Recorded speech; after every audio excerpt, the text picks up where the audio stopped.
Reka dutangire twibaza kino kibazo. Kuki igisirikare cy'u Rwanda RDF kitajya gitsindwa na rimwe? Ndabizi bigize kugira amatsiko yo kumenya ubushobozi bwa bimwe mu bikoresho u Rwanda rwifashisha mu kurinda umutekano warwo. U Rwanda rufite ibikoresho byinshi bifite ubushobozi bwinshi, ariko bike mu byo tugiye kureba bishobora kugucira amarenga y'imbaraga zidasanzwe z'igisirikare cyarwo. Ibikoresho tugiye kureba biri mu byiciro bitatu: ibikoresho by'ingabo z'u Rwanda byemejwe ku mugaragaro, ibikoresho bikekwa ku rwego rwo hejuru ko biri mu gisirikare cyarwo, hamwe n'ibikoresho bikekwa cyangwa se bitaremezwa neza. Ikaze ndi Shandu Dieu Tumukunde, iyi ni JTM4, ukande subscribe niba utarigize ubikora. Ku mwanya wa mbere hari kajugujugu z'intambara za MiL-Mi-45M. Urubuga military.africa ruvuga ko kajugujugu z'intambara ingabo z'u Rwanda RDF zirutse kwerekana ku mugaragaro ari Mi-35M, ibintu byahise bifatwa nk'izamuka rikomeye ry'ubushobozi bwa gisirikare bw'u Rwanda. Izi kajugujugu zagaragajwe cyane mu muhango w'irahira rya nyakubahwa Perezida wa Repubulika y'u Rwanda Paul Kagame wabaye ku itariki 11 Kanama kuri Stade Amahoro Kigali, aho zagurutse hejuru ya stade. Kajugujugu y'intambara ya Mi-35M ikoreshwa n'ibihugu byinshi birimo Burusiya, Nigeria, Mali, Pakistan na Kazakhstan.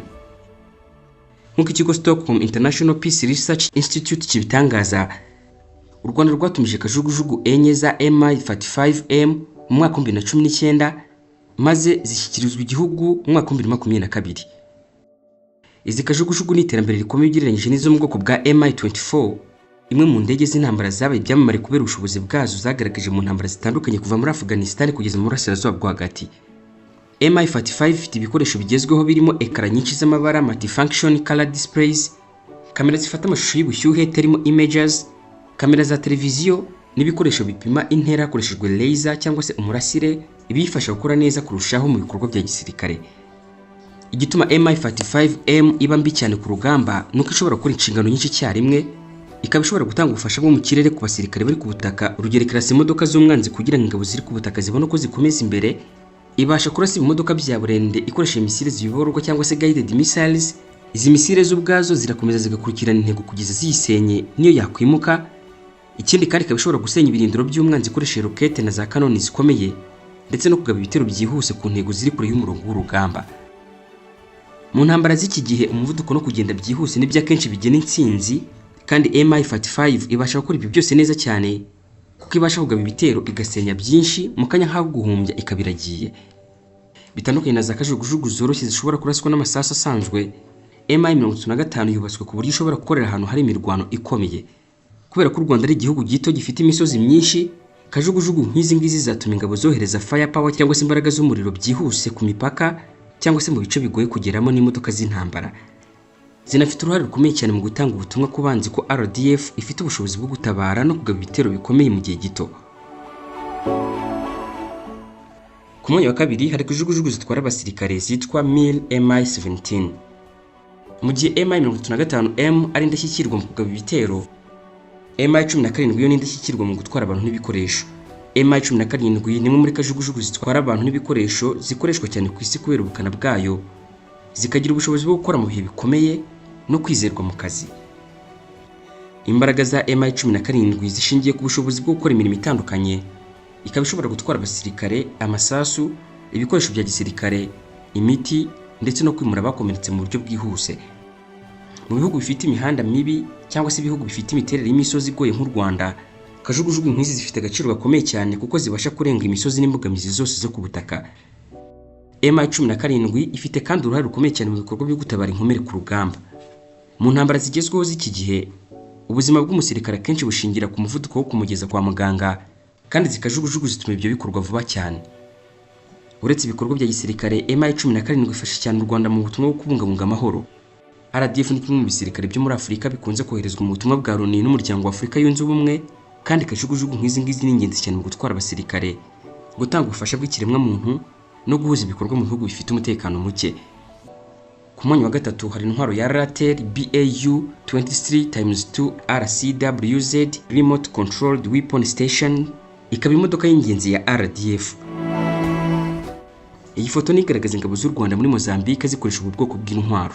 Ratel BAU-23x2 RCWS si imodoka imwe yakozwe uko yakabaye ikavanwa mu ruganda gutyo, ahubwo n'urusobe rw'ibikoresho by'ikoranabuhanga rwashyizwe hamwe rugakoreshwa n'ingabo z'u Rwanda RDF. Ratel BAU 23x2 RCWS ni urusobe rw'ibikoresho bitatu bitandukanye bihura bigakora intwaro y'akataraboneka mu ngamba z'igisirikare cy'u Rwanda. RDF yafashije imodoka yitwa Ratel Infantry Fighting Vehicle IFV ikorerwa muri Afurika y'Epfo itwara abasirikare nayo isanzwe ifite ubushobozi bwo kugenda ahantu hatandukanye idatoborwa n'amasasa asanzwe. Hejuru y'iyi modoka ishyiraho intwaro yitwa BAU 23x2 Remote Controlled Weapon Station RCWS yo muri Ukraine ituma imbunda ibasha gukoreshwa n'umuntu uri imbere mu modoka bitabaye ngombwa ko ayirashisha yifasheho. Noneho muri iyi RCWS ni naho harimo imbunda ebyiri za 23mm Zu 23x2 zikomoka ku ikoranabuhanga ry'Abasoviyete ari nazo zirasa umuriro ubudahagarara. Uku guhuza ibi bice byakozwe ku bushake kandi bifite impamvu. Mu kubishyira hamwe byatumye RDF ibona igikoresho gikomeye kiruta buri gice ukwacyo idakeneye kugura imodoka nshya zose. Ratel itanga imbaraga zo kugenda no kwirinda. Remote Controlled Weapon Station RCWS ikongeraho ikoranabuhanga cyangwa se uburyo bugezweho bwo kurasa no kurinda abasirikare bitandukanye n'izindi modoka z'intambara zo hambere aho imbunda bazirashishaga bari hejuru imbere y'amaso y'umwanzi. Iri koranabuhanga rikaba rituma abazirashisha bigumira imbere. None imbunda za Zu 23x2 ni ebyiri zikaba zibasha gutanga umuriro mwinshi cyane ushobora kurwanya abantu, imodoka ndetse n'ibigurukira hafi. Ibi bituma kiba igikoresho gikomeye cyane mu ntambara z'iki gihe cyane cyane mu kurwanya inyeshyamba. Gitanga umuriro ukomeye cyane, umutekano w'abasirikare n'ubushobozi bwo gukorera ahantu hatandukanye bigatuma kiba igikoresho cy'ingirakamaro kandi gikomeye mu bikorwa bya RDF nko muri Mozambique. Ku mwanya wa kane hari imodoka z'intambara za Otokar Cobra 2. Izi modoka ziherutse kugaragara mu nama mpuzamahanga ku mutekano muri Afurika International Security Conference on Africa yabereye mu Kigali Convention Center mu kwezi kwa gatanu 2025.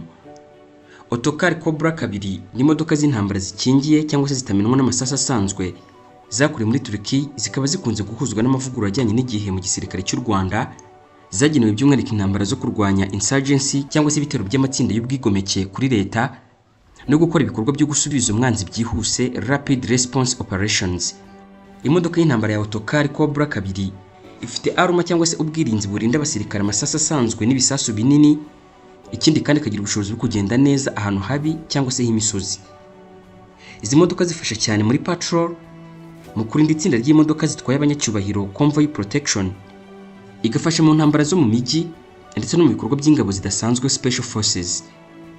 Ku Rwanda Cobra 2 ihuye neza n'ingamba za RDF zo kugira ingabo zigenda vuba kandi zishobora gutabara mu buryo bwihuse, inajyana n'imikoranire ya gisirikare igenda yiyongera hagati y'u Rwanda na Turkiya. Ku mwanya wa gatanu hari Otokar Arma 8x8. Izi ngizi nazo zagaragaye mu nama mpuzamahanga ku mutekano muri Afurika International Security Conference on Africa i Kigali. Uru ruganda rufite ibiro bikuru i Sakarya muri Turkiya. Otokar rwakoze imodoka yitwa Arma 8x8, imodoka y'intambara igezweho ihuza ibintu bitatu icyarimwe. Icyambere n'ubwirinzi bukomeye, ikagira umuvuduko, ikagira n'imbaraga zo kurwana. Ifite amapine 8 yose akoresha moteri bigatuma ibasha kugenda neza mu bice bigoye nko mu byondo, imisozi no mu ntambara zo mu mijyi. Yagenewe gutwara abasirikare no kubarinda amasasu, ibisasu byo mu butaka land mines ndetse na IEDs cyangwa se improvised explosive devices. Ibi bikayigira imodoka nziza cyane mu ntambara z'iki gihe. Arma 8x8 ishobora gushyirwaho intwaro zitandukanye zirimo machine guns, automatic cannons, grenade launchers na misile zirasa za burende. Ishobora kandi gukora inshingano nyinshi cyane za gisirikare nko gutwara abasirikare, gukora ubutasi, ubuyobozi bw'urugamba, ambulance cyangwa kurinda ikirere. Ku bijyanye n'ubutasi, iyi modoka ishyirwamo kamera zigezweho, night visions, drones ntoya, radari n'ibikoresho by'itumanaho bifasha gukusanya amakuru y'aho umwanzi ari no gukurikirana ibikorwa bye. Mu bijyanye n'ubuyobozi, aho iba command vehicle cyangwa se imodoka iyoborerwa mu rugamba, yibasha guhindurwamo icyicaro kigendanwa cy'abayobozi b'ingabo, kigashyirwamo mudasobwa, radio zikomeye, itumanaho rya satellite n'ibikoresho byo kuyobora ibikorwa by'urugamba no gutanga amabwiriza ku ngabo. Ikindi kandi iyi modoka ishobora gushyirwamo ambulance ya gisirikare, aho intwaro zimwe zikurwamo hagashyirwamo ibitanda by'abakomeretse, ibikoresho by'ubuvuzi bwihuse, oxygene n'abaganga cyangwa abaforomo ba gisirikare kugira ngo itware inkomere mu mutekano. Ikindi kandi basha kurinda ikirere, ikaba air defense platform, ayishyirwaho misile zirasa indege, drone cyangwa helicopter z'umwanzi, hamwe na radar n'ibikoresho byo gutahura ibitero byo mu kirere. Ibyo bikaba bituma ishobora kurinda ingabo cyangwa se birindira ibitero byo mu kirere. Intwaro ya gatandatu ni tanks za T55. Nubwo T55 ari intwaro zimaze igihe kirekire ugereranyije n'izigezweho mu burengerazuba bw'isi, ziracyafite agaciro gakomeye muri RDF. T55 yabaye imwe muri tanks zakoreshejwe cyane mu mateka kubera ubukana bwazo, koroshya kuyikoresha no kwizerwa ku rugamba. Verisiyo zazo zashyizwemo upgrades cyangwa se amavugurura ziracyabasha gukora neza cyane cyane mu ntambara zo mu karere, cyane cyane iyo zifatanyije na artillery, infantry cyangwa se ubufasha bwo mu kirere. Kuba ifite kanoni nini n'imbunda ndende irasa hamwe n'ubwirinzi bituma T55 ibasha guhangana n'imodoka z'intambara z'umwanzi ndetse n'ibirindiro bikomeye. T55 zongera ubushobozi zitanga imbaraga zifatika ku giciro gito. Mu ntambara zo muri Afurika aho logistics, imitwaro y'ibikoresho n'imiterere y'ahantu bigira uruhare runini, burende nk'izi ngizi ziracyafite akamaro kanini ku rwego rw'ingamba za gisirikare. Ku mwanya wa 7 hari amato yo muri Lake Kivu. Amato y'irondo patrol boats RDF ikoresha mu kiyaga cya Kivu afite uruhare rukomeye cyane mu rwego rw'umutekano n'ingamba za gisirikare z'u Rwanda. Ibibazo by'umutekano igihugu gihura nabyo ntabwo bijya bigarukira gusa ku mipaka yo ku butaka, kubera ko ibiyaga n'inzira zo mu mazi bishobora gukoreshwa mu bikorwa byo kwinjiza amagendu, kwinjiza abarwanyi mu buryo bwihishe, ubucuruzi butemewe cyangwa ingendo z'imitwe yitwaje intwaro. Aya mato atuma RDF n'izindi nzego z'umutekano zibasha gukomeza kugenzura ibice by'amazi bifite akamaro kanini no gutabara vuba igihe habonetse ibikorwa bikemangwa. Hari ibikoresho bya RDF bikekwa cyane ko biri mu gisirikare cyayo. N'imbuga zitandukanye zagiye zibitangaza, ntabwo ari igisirikare ubwacyo cyabyitangarije. Drone z'intambara za Bayraktar TB2 tuzishyire ku mwanya wa 8. Kimwe mu bikoresho bikomeye cyane bikekwa ko biri mu maboko ya RDF ni drone z'intambara zo mu bwoko bwa Bayraktar TB2 zakorewe muri Turukiya. Nubwo u Rwanda rutigeze rwemeza ku mugaragaro ko ruzifite, hari ibitangazo ku mbuga zitandukanye byerekana ko RDF ishobora gukoresha izi drone. TB2 ikaba yarabaye imwe muri drone z'intambara zamenyekanye cyane ku isi kubera ubushobozi bwayo bwo gukora ubutasi. Ikindi kandi izi TB2 zibasha kugaba ibitero bidahusha precision strikes. Ikindi kandi ikaba ishobora kuguma mu kirere amasaha menshi, ikagenzura ahantu hanini cyane kandi kohereza amakuru y'ako kanya y'ibintu biri kubera ku rugamba. Ifite kamera zigezweho, infrared sensors zifata amashusho y'ubushyuhe nijoro, na systeme ziyobora misile zikoresha umurasire cyangwa se laser, bigatuma ibasha kubona no kurasa ku ntego haba ku manywa na nijoro. Amateka meza y'izi drone mu ntambara zo muri Libya, Azerbaijan hamwe na Ukraine yagaragaje uburyo zishobora gusenya burende z'intambara, artillery ndetse n'ubwirinzi bw'ikirere kandi ku giciro gito ugereranyije n'indege z'intambara zisanzwe. Ku Rwanda drone nk'izi ngizi zifite akamaro gakomeye cyane cyane ku mipaka yarwo na Repubulika Demokarasi ya Kongo, aho u Rwanda ruramutse koko ruzifite zabasha gutanga ubutasi buhoraho kandi zigafasha RDF gukora operasiyo zishingiye ku makuru yizewe no gutabara vuba. Ku mwanya wa 9 hari Air Defense System za Yitian. Ni mobile air defense system yakozwe n'Ubushinwa. Nubwo nta tangazo rya leta ryigeze ryemeza ko u Rwanda ruyifite, amakuru y'abasesenguzi bamwe ba gisirikare avuga ko RDF ishobora kuba ifite systeme zo kurwanya drone n'indege zikurukira hafi. Yitian biri ku modoka y'igisirikare kandi kabihuza radari, infrared tracking systems na misile zo mu bwoko bwa TY90. Ibi biyemerera kubona no kurasa target zo mu kirere mu buryo bwihuse. Mu ntambara z'iki gihe aho drone n'ibitero byo mu kirere bigenda byongera, ubu bwirinzi bw'ikirere bugendanwa mobile air defense systems bwabaye ingenzi cyane ku Rwanda, bwabaye ingenzi cyane mu kurinda abasirikare n'ibikoresho bya gisirikare.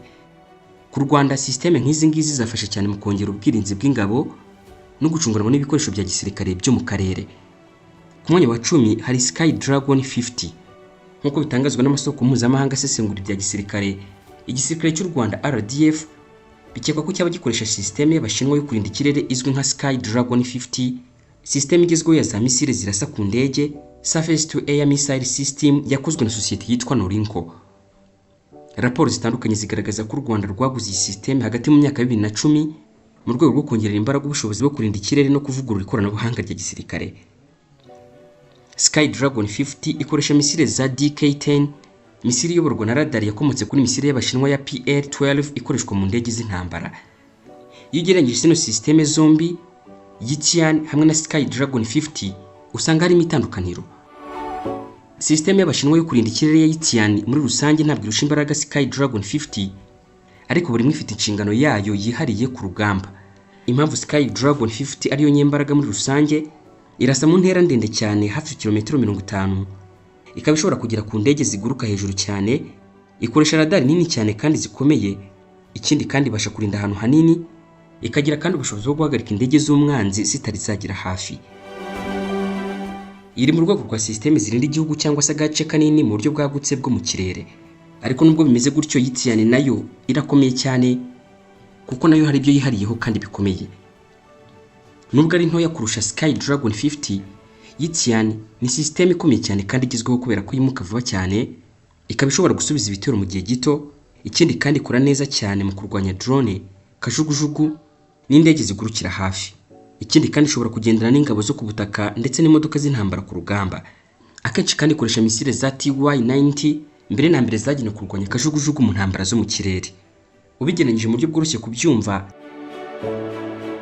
Sky Dragon 50 irinda imijyi, ibirindiro bya gisirikare n'uturere twinshi cyangwa se uduce twinshi, ariko Yitian irinda abasirikare n'imodoka z'intambara hafi y'urugamba. Ku mwanya wa 11 hari radar cyangwa se systeme z'Ubushinwa. Radar systems zigezweho bikekwa ko zikoreshwa n'igisirikare cy'u Rwanda mu rwego rwo gukomeza kukigira indashyikirwa. Ni kimwe mu bikoresho bya gisirikare bifite akamaro kanini cyane ariko bitagaragara cyane. Radar zifasha kubona indege, kugenzura ikirere cy'igihugu no guhuza ibikorwa byo kwirinda ibitero byo mu kirere. Ku Rwanda gushora imari mu ikoranabuhanga rya radari byerekana uburyo RDF ibarizwa mu ntambara zishingiye cyane ku makuru n'ubutasi. Mu gisirikare cya none kugira amakuru yihuse kandi yizewe ni ibintu by'ingenzi cyane, nk'uko kugira intwaro zikomeye ari ingenzi. Hari ubundi bushobozi bukomeye bwa RDF. Ubwa mbere ni Special Forces. Uretse intwaro n'ibikoresho bya gisirikare bikomeye, imwe mu mbaraga zikomeye RDF ifite ni Special Forces zayo. RDF Special Forces zifatwa nk'imwe mu ngabo zidasanzwe zifite discipline n'ubushobozi bukomeye muri Afurika y'Uburasirazuba. U Rwanda rwashoye cyane mu mahugurwa y'ingabo zihariye zifite ubushobozi bwo gukora rapid deployment, counter terrorism ndetse na high risk operations. Ni ukuvuga iyoherezwa ryihuse, kurwanya iterabwoba n'ubushobozi bwo kwihindura bitewe n'imiterere y'urugamba mu ntambara z'iki gihe zirimo n'ibitero bya insurgency cyangwa se by'ubwigomeke ku mareta n'imitwe yitwaje intwaro. Special Forces zifite training ikomeye akenshi ziba zifite agaciro kurusha ingabo nyinshi zisanzwe. Ubunyamwuga bwabo bwongereye cyane izina rya RDF ku rwego mpuzamahanga, cyane cyane muri misiyo zitandukanye mu bihugu bya Afurika. Ikindi kandi gikomeye cyane muri RDF ni uburambe mu butumwa bwo kubungabunga amahoro. Imbaraga z'igisirikare ntizishingira gusa ku ntwaro gifite, ahubwo zinashingira ku bunararibonye bw'abasirikare bacyo. RDF yohereje abasirikare mu bihugu nka Central African Republic, Mozambique, Sudani y'Amajyepfo mu butumwa bwa Loni n'umuryango wa Afurika yunze ubumwe. Ibi byahaye uburambe abasirikare b'u Rwanda muri counter insurgency cyangwa se kurwanya ubwigomeke bwitwaje intwaro cyangwa se intambara z'inyeshyamba zirwanya leta. RDF kandi ikaba ifite uburambe mu ntambara zo mu mijyi no gukorera mu bice bifite umutekano muke. By'umwihariko ibikorwa bya RDF muri Mozambique byongereye cyane icyizere mpuzamahanga ku bushobozi bw'igisirikare cy'u Rwanda bwo gutabara no gukora operasiyo zo hanze y'igihugu neza kandi vuba. Ubundi bushobozi bukomeye cyane ni drones warfare cyangwa se intambara ishingiye ku ndege nto zitwara n'ubutasi. U Rwanda kandi rwashoye cyane mu gukusanya amakuru y'ubutasi ndetse no gukoresha drone mu bikorwa bya gisirikare. Bigaragara ko RDF iri gushyira imbere intambara zishingiye ku makuru, information driven warfare. Mu ntambara z'iki gihe gutsinda ntabwo bishingira gusa ku ntwaro zikomeye, ahubwo binashingira ku kugira amakuru yihuse kandi yizewe kurusha umwanzi. Ni ntangambe y'insubikiye, reka dusoreze aha ngaha tunashimira igisirikare cy'u Rwanda. Komeza ukurikira ibiganiro bitandukanye tugutegurira kuri JTM4.